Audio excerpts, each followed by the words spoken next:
Hey guys, my name is Robert Jordan. We're going to be learning a quick basics exercise on drop spins.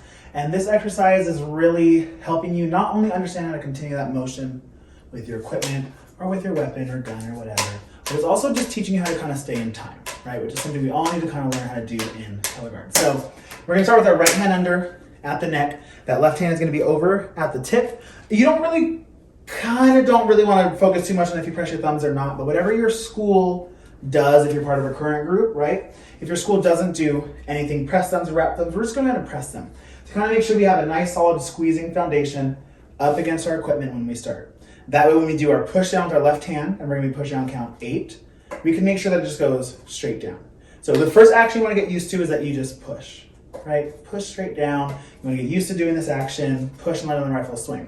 So now you kind of see every time I push, I don't let my hand move up or down. I just let it rotate side to side. And now we can kind of take away that push and just work on this swing of the rifle, right?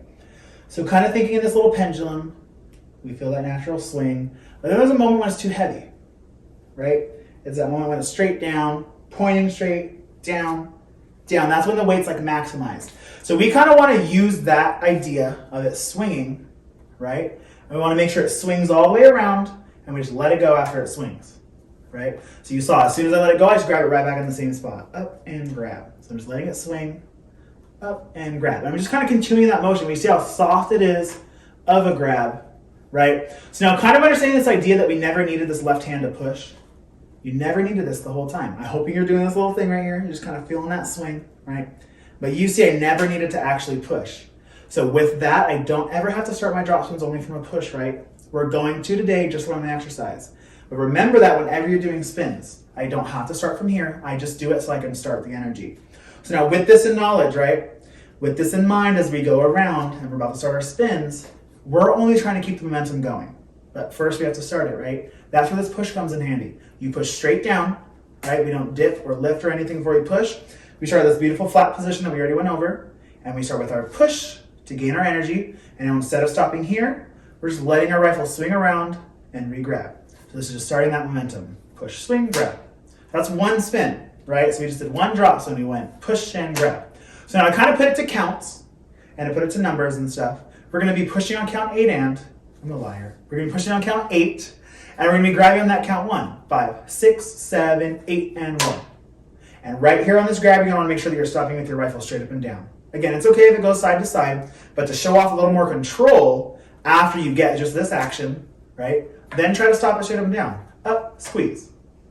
And then from there you push into more and more and more. So with this idea of the fact that my rifle can keep going even without this left hand, right? I can keep going. The momentum can keep going, right? So I have to essentially just be guiding that rifle, right? I'm in my beautiful second position, standing up tall in second, and I'm turned out, and my rifle's at flat to start. So I push on that count 8, and I go 5 and 6, and 5, 6, 7, 8, and 1, 2, 3, 4, 5, 6, 7, 8, 9, 10, and stop. And now for me, I always stop on the count right after whatever we're doing. So I know it's so weird. We do 10 spins, so you have to push on 1, 2. But even though this was count 2, this is my first spin. So that's how we go. 7, 8, 9, 10, and stop. I finish it, and then I stop. So now we do the left side. Left side's a little bit harder because we have the whole weight of the butt, right? And it's going to feel a little bit weird. So this side too, you want to swing. This is the side we toss on. So it'll feel a little comfortable for some of you, but it'll feel very weird for a lot of you. So from here, with that same idea, you want to let that momentum go around. Swing around, grab. Not trying to push or go crazy. You're just trying to let that motion swing around. Swing around, grab. Dope. So now from that, we just literally do the same exact thing on the right side, right? We just push down and start the momentum, and it continues the energy. Push, swing, continue, continue, continue, right? I'm not grabbing hard. I'm not trying to squeeze at all. I'm just guiding that energy. Push and guide, guide, guide, guide. Good. So now I do 10 on the left side. And left side's a lot harder, but we're going to try it. Here we go. 5 and 6 and 5, 6, 7, press and down. 2, 3, 4, 5, 6, 7, 8, 9, 10, and hit.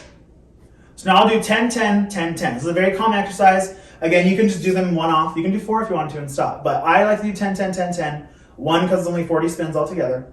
And then 2 because it makes you focus. After you stop, check your hands, make sure you're all good, and then make sure you restart. Let's do 10, 10, 10, 10. 5 and 6 and 5, 6, 7, press and down, 2, 3, 4, 5, 6, 7, 8, 9, 10, and hit, 2, 3, and press and down, and 2, and 3, and 4, and 5, 6, 7, 8, 9, 10, hit, 2, 3, and press and down, and 2, and 3, and 4, and 5, 6, 7, 8, 9, 10, hit, 2, 3, and press and down, and 2, and 3, and 4, and 5, 6, 7, 8, 9, 10, hit. Awesome, you got through it, hopefully. If you didn't, first of all, oh my God. First of all, it's okay. Second of all, you really want to make sure you're focusing on the momentum. I really think of color guard in circles, and that's so weird. But just for me, I'm thinking of just a consistent circle happening, right? Aside from your rifle doing stuff like this, it can really only spin in a circle. It's only weighted a certain way, including in 45s and all kinds of tosses. So if you're just thinking of yourself as guiding the circle, right? And you're not thinking so hard about, I have to do the perfect spin, then it just becomes a lot more fun, right? You're swinging that rifle, you're pushing it through, you're kind of guiding momentum. You're not thinking I have to do 10 perfect drop spins. You're just thinking I have to keep this cool motion going 10 times, right? Make sure as you're focusing, you are very light on the fingers. A couple of tips. We'll wrap this up right now, I promise. A couple of tips, making sure that you're light on the fingers. When you're doing your spins, don't try to get your entire hand cupped up against the rifle like this every time, because then it's gonna feel so choppy. You want a little bit of lag, a little bit in between the hands. That way it can kind of lag, right? You see my whole hand's not connected, but my fingers are definitely squeezing. So keep all these things in mind as you're spinning. If things go wrong, it's okay, just pick up and try it again. Remember, you're continuing motion. You're not starting and stopping something that's already there. Hope this helps. If you have any questions at all, you can feel free to message me like always. Bye, guys.